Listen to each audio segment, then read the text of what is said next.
El término charlatán se ha utilizado a lo largo de la historia para describir a individuos que con el uso de engaños logran acumular poder, riquezas o influencia a expensas de otros. A continuación se explorará una lista de algunos de los mayores charlatanes de la historia. Esto es Cultura y Contexto.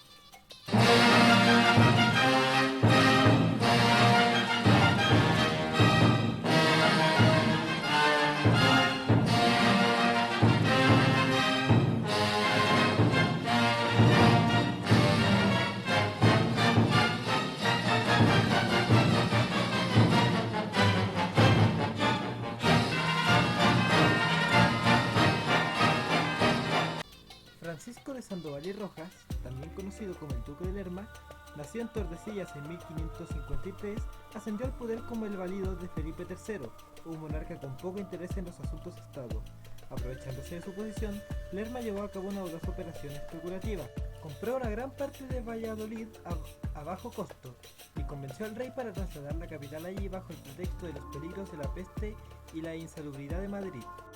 Al Valladolid haberlo transformado en la capital, los precios de las propiedades subieron y vendió lo que había comprado por un precio reducido a un precio mucho más alto. Lerma no contentó con esto, cuando los precios de las propiedades en Madrid cayeron tras el traslado de la corte a Valladolid, Lerma compró bienes en la ex capital a precios reducidos.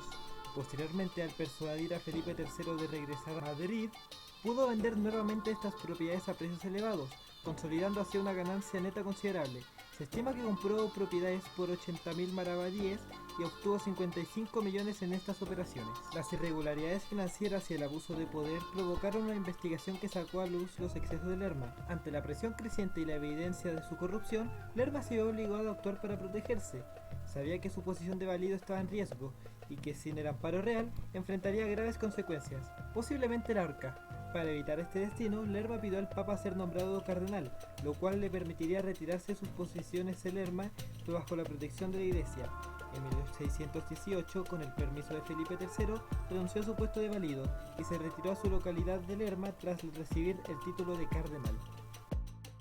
El hombre conocido como el Conde de Cagliostro, nacido en la mitad del siglo XVIII, se le identifica comúnmente con el nombre de Giuseppe Balsamo, pero para que vean por qué terrenos estamos andando, la autenticidad de esta identificación es cuestionable. Balsamo era un joven de origen modesto, que se fugó del seminario San Roque de Palermo y del convento Misericordia en Caltagirone. En este convento intentó sin éxito aprender farmacia, pero su verdadera habilidad emergió al engañar a un comerciante de joyas, con un falso mapa del tesoro, lo que lo obligó a huir de Palermo en 1764. Después de huir, Cagliostro recorrió varios lugares de Europa y finalmente se estableció en Malta, donde se unió a la Orden de los Caballeros de San Juan. En Roma, se casó con Lorenza Feliciani, conocida como Serafina. Juntos comenzaron a engañar a viajeros en la ciudad con pociones amorosas y amuletos falsos. Así que ya saben, nunca habrán encontrado el amor de verdad, a menos que sea una persona que se ponga a estafar gente con ustedes. Giosfre y Serafina continuaron sus andanzas por Europa, adoptando diversas identidades y cometiendo diversas estafas. El aventurero italiano Giacomo Casanova escribe en sus memorias Histoire de ma vie de 1825 que en Provenza, Francia, Cagliostro le robó su bolsa mientras montaba un espectáculo amoroso y falsificó una carta de recomendación con tal destreza que Casanova advirtió que su talento podría llevarle a la ruina. Más tarde, en Valencia, los encontró disfrazados, pero sería en Estamburgo donde Cagliostro encontraría a su víctima más lucrativa, el cardenal Luis de Rohan. Este cardenal, cercano a la corte francesa, fue engañado por Cagliostro y la falsa condesa Motte de Valois en un fraude que involucraba un collar de diamantes. Cagliostro y la falsa condesa engañaron al cardenal para que comprara un valioso collar destinado a la condesa Dubourg en nombre de la reina, sin pagar por él. El fraude implicaba unas cartas amorosas falsas y un supuesto romance con la reina, que condujo a la ruina de Rohan en 1784. Cagliostro fue encarcelado en la Bastilla tras el fracaso del fraude del collar. Aunque absuelto, el escándalo desacreditó a la monarquía francesa. Posteriormente, Cagliostro y Serafina se trasladaron a Londres, donde Cagliostro se hizo llamar mártir de la tiranía. Cagliostro escribió diferentes manifiestos como Let go Popu France y les pido que por favor me perdonen la pronunciación del francés. Gracias. Volviendo con Cagliostro y dejando de tratar de pronunciar idiomas que no tengo ni idea, en 1789, Cagliostro fue denunciado por su propia esposa, Serafina, lo que nos quiere decir que si Cagliostro tuviera Instagram subiría videos tal que así. El Papa Pío VI ordenó su arresto, y tras una larga detención, Cagliostro fue condenado a cadena perpetua y murió en la fortaleza de San Leo en 1795. Su esposa fue internada en un convento y falleció años más tarde. Nuestro tercer charlatán es Guille de Reis, y sabes que la cosa promete cuando buscas en Google su nombre y lo primero que te aparece es asesino serial. Guille de Reis fue un noble francés y compañero de Juana de Arco, y es conocido no solamente por sus logros militares, sino también, como les acabo de decir, por su reputación como asesino serial. Nacido en 1405, Guille tuvo una vida muy tumultuosa, marcada por la influencia negativa de su abuelo y su inclinación hacia el crimen.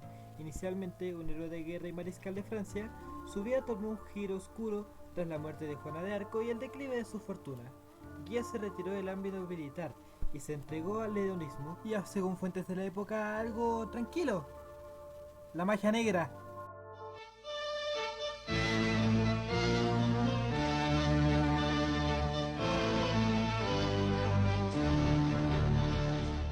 Pero a ver, vamos por partes, dijo Jack el Destripador. La fortuna que tenía no podía ser comparada con el estilo de vida y el costo que este llevaba. Debido a ello recurrió a la alquimia sabiendo que era ilegal, pero su dinero se estaba acabando, así que necesitó esa elusiva fórmula para convertir minerales en oro. Pero no lo logró, así que se vio forzado a vender propiedades. Ahora sí, vamos al tema de la magia negra. Junto a sus cómplices, sin entrar en más detalles por básicamente mi sanidad mental y la de ustedes, secuestró y asesinó a numerosos niños, llevando a cabo rituales con sus cuerpos.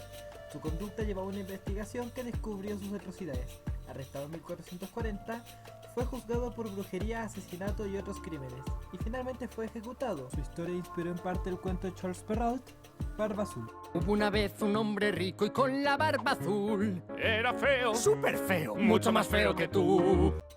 Sin embargo, a diferencia de los otros personajes en este video, su condena sigue siendo objeto de debate. A lo largo de los siglos, diversas figuras como el rey Carlos VII, el ensayista Salomón Reinach y biógrafos como Fernand Faurelet y Jean-Pierre Bayard han cuestionado el veredicto eclesiástico. En 1992, un tribunal en el Palacio de Luxemburgo revisó el caso, argumentando que Guilles podría haber sido víctima de pruebas circunstanciales y que quizás no habría ningún niño asesinado por él. El Proteu, autor de una de las biografías sobre Guilles, sugirió que el juicio fue impulsado por motivos políticos y la codicia de los aliados del obispo Jean de Malestroit. El abogado Henri Jaromouy, que presidió la revisión de 1992, destacó la falta de pruebas materiales y la tortura para obtener confesiones. Y bueno, esta última parte está confirmada. Es complicado decir si es inocente o culpable. Sin embargo, esta es una historia que sigue siendo discutida, por lo tanto me pareció acertado incluirla en el video. Por último, como no podía ser de otra manera, tenemos a...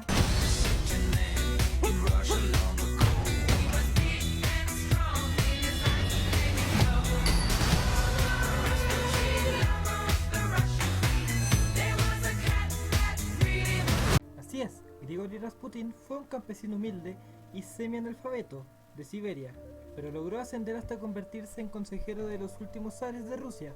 Desde joven mostró una inclinación a la mística, afirmando tener visiones y habilidades curativas. En peregrinaje espiritual, fue influenciado por sectas y adquirió fama como senador, lo que eventualmente lo llevó a la corte rusa. Su capacidad para mejorar la salud del zarevich Alexei, dado por hemofilia, le ganó la confianza de la zarina Alejandra. Putin, conocido por su estilo de vida excéntrico y sus múltiples relaciones amorosas, acumuló poder y despertó desconfianza. Durante la Primera Guerra Mundial, su influencia aumentó cuando el zar Nicolás II dejó el gobierno en manos de la zarina y Rasputín, lo que contribuyó al caos político. Las críticas y los rumores sobre su inmoralidad y posible espionaje alemán generaron desprestigio para la monarquía. Putin se presentaba ante la sociedad aristocrática de San Petersburgo como una aura mística y carismática.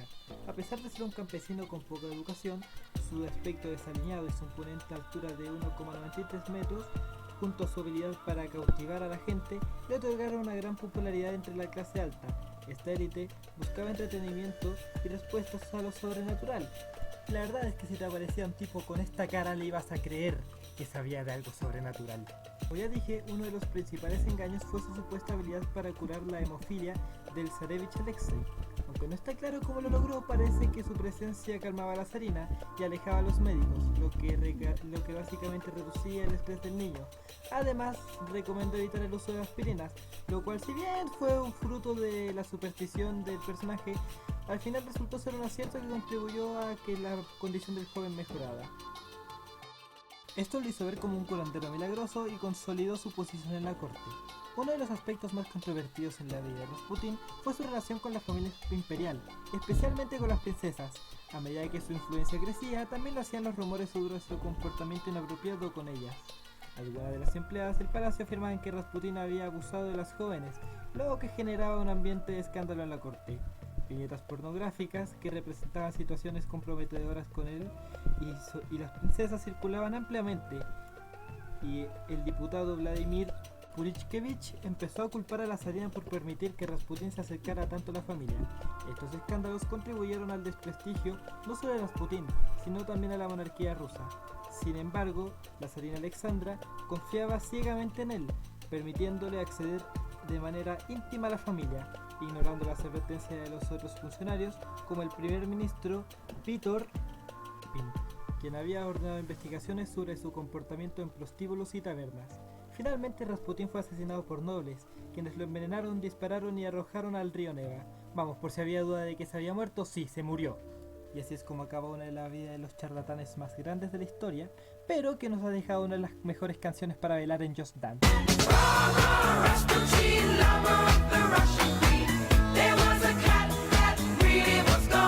Como hemos visto, la historia está llena de personajes fascinantes que a través de la manipulación y el engaño logran ascender a posiciones de poder e influencia. Estos individuos nos muestran el poder de la manipulación y la importancia de cuestionar y analizar críticamente a quienes buscan ganarse nuestro respeto y la confianza.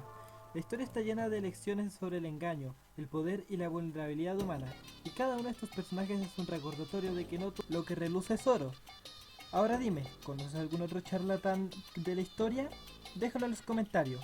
Si te gustó el video, podrías suscribirte y darle like. Yo soy Renato Cuevas y esto fue Cultura y Contexto.